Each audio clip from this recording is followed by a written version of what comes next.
Hi friends, எல்லோரும் எப்படி இருக்கீங்க? எல்லாருமே நல்லா இருக்கீங்களே? நாங்களும் இங்கே சூப்பராக இருக்கோம். எல்லோரும் எப்போதும் போல் ஹாப்பியாக இருங்க. எல்லாருமே நல்லா இருக்கணும்னு அந்த கடவுளை நான் வேண்டிக்கிறேன். நம்ம சேனலில் லாங் வீடியோ போட்டு ரொம்ப நாள் ஆகிடுச்சி. இன்றைக்கி இந்த வீடியோவில் நம்ம எதை பற்றி பார்க்க போகிறோன்னு சொல்லி பார்த்தீங்கன்னா, ரேஷன் அரிசியில் நல்லா பஞ்சு போல் இட்லி எப்படி செய்கிறதுன்னு சொல்லி தான் பார்க்க போகிறோம். நீங்கள் இப்போ தான் ஃபஸ்ட் டைம் என்னோடய வீடியோ பார்க்குறீங்கன்னா ப்ளீஸ் என்னோடய சேனலை சப்ஸ்கிரைப் பண்ணிக்கோங்க. வாங்க இப்போ நம்ம வீடியோக்குள்ளே போகலாம்.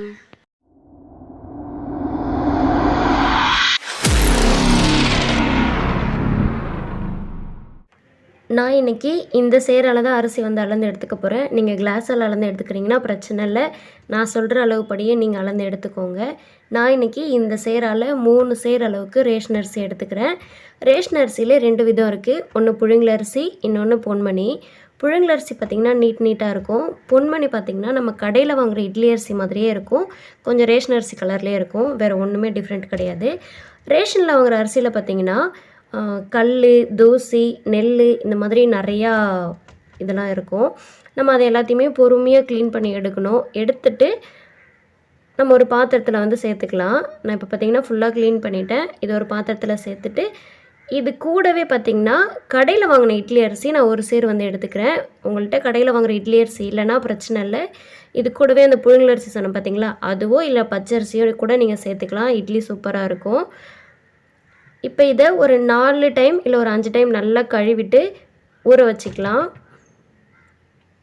இப்போ இது ஒரு ஓரமாக வச்சுட்டு நம்ம வந்து உளுந்து வந்து எடுத்துக்கலாம். நான் இன்றைக்கி கருப்பு உளுந்து தான் எடுத்திருக்கேன். நீங்கள் வெள்ளை உளுந்து கூட சேர்த்துக்கலாம். நம்ம எந்த சேரால் அரிசி அளந்தோமோ அதே சேரால் தான் நம்ம உளுந்து வந்து அளந்து எடுத்துக்க போகிறோம். இப்போ நம்ம வந்து 4 சேர் அரிசி வந்து ஊற வச்சுருக்கோம் இல்லைங்களா, அதுக்கு நம்ம எந்த அளவுக்கு கரெக்டாக உளுந்து போடணும்னு பார்த்திங்கன்னா, ஒரு சேர் கூட ஒரு கைப்பிடி உளுந்து நம்ம போட்டோன்னா இட்லிக்கு வந்து கரெக்டாக இருக்கும்.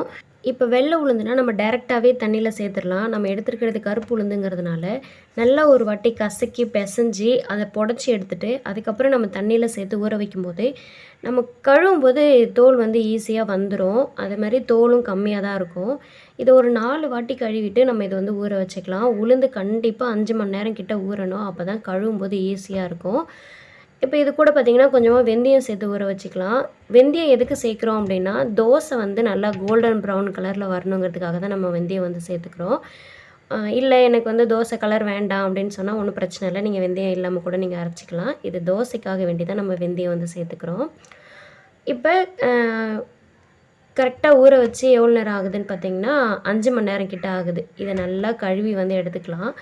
உளுந்து வந்து வயலில் விளைஞ்ச உளுந்துங்கிறதுனால இதில் கல் வந்து அதிகமாக இருக்கும். அதனால் நம்ம உளுந்தை கழுவிட்டு இந்த மாதிரி ஒதுக்கி எடுத்துட்டோன்னா கல் எல்லாமே கடைசியாக தங்கிரும். நீங்கள் பார்க்கும்போதே தெரியும். காமிக்கிறேன் பாருங்கள் எவ்வளோ கல் இருக்குதுன்னு சொல்லிட்டு. உங்களுக்கு தெரியுதா? பாருங்கள் எவ்வளோ கல் இருக்குதுன்னு சொல்லிட்டு. ரேஷன் அரிசிலையுமே இந்த மாதிரி கல் இருக்கும். இதே மாதிரி நீங்கள் ஒதுக்கி எடுத்துக்கிட்டிங்கன்னா அந்த கல் எல்லாமே பின்னாடி தங்கிரும். அப்போ நம்ம வந்து பயப்படாமல் அரைச்சிக்கலாம். நான் உளுந்து எப்படி ஒதுக்கிறது, அதுக்கப்புறம் கருப்பு உளுந்தை எப்படி கழுவுறதுன்னு சொல்லிட்டு நான் பின்னாடி லாங் வீடியோவில் வந்து நான் உங்களுக்கு போடுறேன்.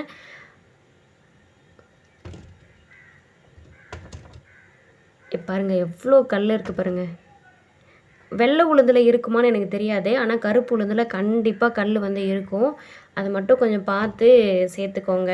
கழுவுறதுக்கு பயந்துக்கிட்டே நிறைய பேர் வந்து கருப்பு உளுந்து வந்து எடுக்க மாட்டீங்க.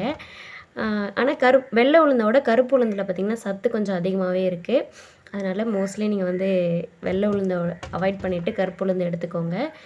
இப்போ கிரைண்டரை ஆன் பண்ணிவிட்டு ஃபஸ்ட்டு வந்து வெந்தயம் வந்து போட்டு அரைச்சி எடுத்துக்கலாம். ஏன்னா வெந்தயம் வந்து திப்பியாக அரையும். அதனால் வெந்தயத்தை ஃபஸ்ட்டு அரைச்சிட்டு அதுக்கப்புறம் நம்ம உளுந்து சேர்த்தோன்னா உளுந்து வந்து சூப்பராக மஞ்சு வந்துடும். இன்னொன்று, உளுந்தை டேரெக்டாக கிரைண்டரில் சேர்த்திங்கன்னா சைடில் அடியிலலாம் பார்த்திங்கன்னா உளுந்து போய் அப்படியே தங்கிடும். அந்த மாதிரி தங்கக்கூடாதுன்னா மிக்சியில் கொஞ்சம் கொஞ்சமாக ஒரு 2 பல்ஸ் விட்டு அரைச்சி எடுத்து நீங்கள் கிரைண்டரில் சேர்க்கும்போது அந்த மாதிரி சைட்லேயோ இல்லை அடியிலையோ போய் உளுந்து வந்து தங்காது. இந்த மாதிரி சேர்த்து செஞ்சு பாருங்கள். சூப்பராகவே இருக்கும் உங்களுக்கு. அதே மாதிரி டைமும் வந்து சேவ் ஆகும். இப்போ நான் வந்து கல் வளையல் போட்டிருந்தேன். கல் வளையல் போட்டுட்டு நம்மளால் மாவு வந்து அரைக்க முடியாது. அதனால் அதை ஒரு ஓரமாக வச்சுட்டு நம்ம அரிசி கழுவ வந்து ஆரம்பிச்சிடலாம். அரிசிலையுமே நம்ம வந்து சேர்க்குறது ரேஷன் அரிசி. கண்டிப்பாக அதில் கல் இருக்கும். அதையும் ஒதுக்கி சேர்த்துக்கோங்க. இல்லைன்னா கல் வந்து மாவில் தட்டுப்படும். இப்போ பார்த்தீங்கன்னா, நம்ம சேர்த்த உளுந்து வந்து நல்லா மஞ்சு வந்துருச்சு. உளுந்து எப்படி மஞ்சிருக்கணும்னு பார்த்தீங்கன்னா, நம்ம கையில எடுத்து பார்த்தோன்னா, உளுந்து வந்து அவ்வளோ ஒரு சாஃப்ட்டா வழவழன்னு இருக்கணும். எந்த ஒரு திப்பியுமே இருக்கக்கூடாது. நைஸா அரைச்சு எடுத்துக்கணும் உளுந்த. இப்போ ஃபுல் உளுந்தையும் நம்ம வந்து வடிச்சு எடுத்துடலாம். பார்த்திங்கன்னா, நான் வடிச்சிட்டேன். இப்போ நம்ம அரிசி வந்து சேர்த்துக்கலாம். அரிசி சேர்க்குறதுக்கு முன்னாடி கிரைண்டரில் கொஞ்சமாக தண்ணி வந்து சேர்த்துக்கோங்க. அப்படி இல்லைன்னா தண்ணி சேர்க்காம நம்ம அரிசி போட்டோன்னா என்ன ஆகுனா கிரைண்டர் வந்து சிக்கிக்கும், சுத்தாது. அப்புறம் நம்ம கையை வச்சு சுற்றி விட்டு கொஞ்சம் கஷ்டமாக இருக்கும். நம்ம தண்ணி சேர்த்துட்டு அரிசி சேர்க்கும்போது அந்த மாதிரி எந்த பிரச்சனையுமே வராது. இப்போ அரிசி ஃபுல்லாக சேர்த்துட்டு ஓரங்களில் ஒரு வாட்டி வழித்து விட்டுறலாம். ஏன்னா நம்ம ஃபஸ்ட்டு போட்ட அரிசி எல்லாமே ஓரங்களில் போய் தங்கியிருக்கும். அதனால் நம்ம வந்து வழித்து விட்டுறலாம். ஒரு 5 நிமிஷத்துக்கு இல்லை ஒரு 10 நிமிஷம் கழிச்சு நம்ம ஓரங்களை வந்து தள்ளி விட்டுக்கிட்டே இருக்கணும். ஏன்னா அரிசி போய் ஓரங்களில் தங்கிடும். அந்த மாதிரி தங்கிடுச்சுன்னா அப்புறம் அரிசி பாதி அரிசி மாதிரி இருக்கும், அப்புறம் பாதி அரிசி மஞ்சு இருக்கும். அந்த மாதிரி பிரச்சனை இருக்கும். நம்ம தள்ளி விட்டுட்டு கொஞ்சமாக தண்ணி சேர்த்து நம்ம வந்து அரைச்சி எடுத்துக்கலாம். இப்போ இது கூடவே மாவுக்கு தேவையான அளவு உப்பு வந்து சேர்த்துக்கலாம். ஒரு சிலர் என்ன பண்ணுவாங்கன்னா, மாவு ஃபுல்லாக அரைச்சி எடுத்து வச்சுட்டு இட்லியோ இல்லை தோசையோ ஊற்றும்போது தான் உப்பு வந்து சேர்த்துக்குவாங்க. ஆனால் நான் வந்து மாவு அரைக்கும் போதே உப்பு சேர்த்து அரைச்சி எடுத்துக்குவேன். அப்போ தான் மாவு புளிச்சு வரும்போது நல்லாயிருக்கும். இல்லைனா மறந்துடுவேன், ஒரு சில நேரம் உப்பு போட மறந்துடுவேன். அதனால் நான் மாவு அரைக்கும் போதே உப்பு வந்து சேர்த்துக்குவேன். அது வந்து ஆப்ஷனல் தான். நீங்கள் அரைக்கும் போது சேர்த்துக்கலாம், இல்லை இட்லி தோசை ஊற்றும்போது கூட நீங்கள் உப்பு வந்து சேர்த்துக்கலாம். இப்போ அரிசி பதம் எப்படி இருக்கணும்னு பார்த்தீங்கன்னா, ரவையை நீங்கள் கையில் எடுத்து பார்த்தீங்கன்னா தெரியும் இல்லைங்களா, ஒரு மாதிரி கொர கொரன்னு இருக்கும். அந்த மாதிரி அரிசி வந்து அரைச்சி எடுத்துக்கோங்க. அரிசி நல்லா மஞ்சிருச்சுனாலும் இட்லி வந்து நல்லா வராது. அதை மட்டும் பார்த்து அரிசியை கரெக்டான பக்குவத்தில் எடுங்க. இப்போ இதை நான் வந்து நல்லா கை வச்சு கடைஞ்சி 2 பாத்திரத்தில் மாற்றி வச்சுருக்கேன். ஒன்று ஃப்ரிட்ஜில் வச்சுருவேன், ஒன்று வெளியில் வச்சு புளிக்க வச்சு எடுத்துக்குவேன். இப்போ பார்த்திங்கன்னா உங்களுக்கு நல்லாவே தெரியும் வெளியில் வச்ச மாவு எந்த அளவுக்கு பொங்கி வந்திருக்குன்னு சொல்லி பாருங்கள். அவ்வளோ சூப்பராக புளிச்சிருக்கு. இப்போ அந்த மாவை ஃபுல்லாக கரண்டி உள்ளே விட்டு கிண்டி விட்டுறாமல் உள்ளே இருக்க மாவை லேசாக மேலே இருக்க மாவை நல்லா வடித்து உள்ளே விட்டுட்டு நம்ம இட்லி ஊற்றி எடுத்துக்கலாம். நான் இன்றைக்கி துணி வச்ச இட்லி பாத்திரத்தில் தான் நான் இட்லி ஊற்றி எடுத்துக்க போகிறேன். நீங்கள் குக்கரில் கூட ஊற்றி எடுத்துக்கோங்க. இட்லி சூப்பராக வரும். இப்போ நம்ம இட்லி ஊற்றி எடுத்துக்கலாம்.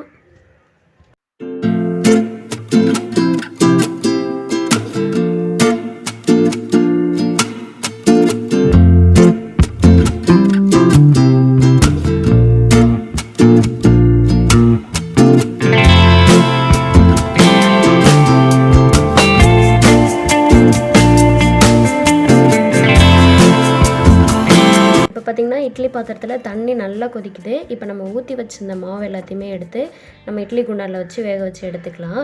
இட்லி ஊற்றுறதுக்கு முன்னாடி கண்டிப்பாக தண்ணி வந்து கொதிக்கணும். அப்போ தான் இட்லி வந்து சீக்கிரமாக வேகும். இப்போ மூடி போட்டு நம்ம வேக வச்சிடலாம். இப்போ இட்லி பார்த்திங்கன்னா வெந்துருச்சு. இட்லி வெந்துருச்சுன்னு நம்ம எப்படி தெரிஞ்சுக்கலான்னா, நம்ம கையால் அழுத்தி பார்த்தாலே தெரியும். நமக்கு கை சுடும் அப்படின்னு நீங்கள் நினச்சிங்கன்னா ஒரு டூத் பிக்கோ இல்லை ஒரு சீவு குச்சோ எடுத்து தண்ணியில் நல்லா கழுவிட்டு அதில் குத்தி பார்த்திங்கன்னா மாவு ஒட்டாமல் வரும். அப்போ இட்லி வெந்துருச்சுன்னு சொல்லிட்டு நம்ம எடுத்துடலாம். இப்போ பார்த்திங்கன்னா துணியில் கொஞ்சம் கூட மாவு வந்து ஒட்டவே இல்லை. உங்களுக்கு பார்க்கும்போதே தெரியும் அவ்வளோ ஒரு சாஃப்டாக இட்லி வந்து வந்துருந்துச்சு. நீங்களும் நான் சொன்ன அளவுப்படியே அரிசி உளுந்து ஊற வச்சு இட்லிக்கு அரைச்சி பாருங்கள். இதே மாதிரி பஞ்சு போல் இட்லி உங்களுக்கும் வரும். செஞ்சு பார்த்துட்டு எப்படி இருந்ததுன்னு கமெண்ட்டில் மறக்காமல் சொல்லுங்கள். இந்த வீடியோ உங்களுக்கு பிடிச்சிருந்தா லைக் பண்ணுங்கள், ஷேர் பண்ணுங்கள், கமெண்ட் பண்ணுங்கள். மறக்காமல் என்னோடய சேனலை சப்ஸ்கிரைப் பண்ணுங்கள். இன்னொரு வீடியோவில் பார்க்கலாம். அது வரைக்கும் பாய்.